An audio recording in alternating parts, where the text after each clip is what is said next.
पाकिस्तान नंतर भारतानं आता बांगलादेशला जोरदार झटका दिला।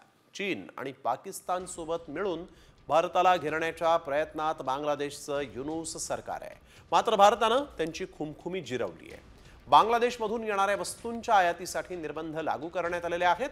भारत सरकारनं उचललेल्या या पावलामुळे आता बांगलादेशातून फक्त तयार कपडे, प्रक्रिया केलेलं अन्न आणि प्लास्टिकच्या वस्तू यासारख्या वस्तू काही विशिष्ट बंदरांमधूनच भारतात येऊ शकतील। काही वस्तूंच्या जमिनीवरून भारतात प्रवेश पूर्णपणे बंदी घालण्यात आलेली आहे आणि यामुळे बांगलादेशला अंदाजे 770 दशलक्ष अमेरिकन डॉलर्स म्हणजेच सुमारे 66,000 कोटी रुपयांचं नुकसान होणार आहे।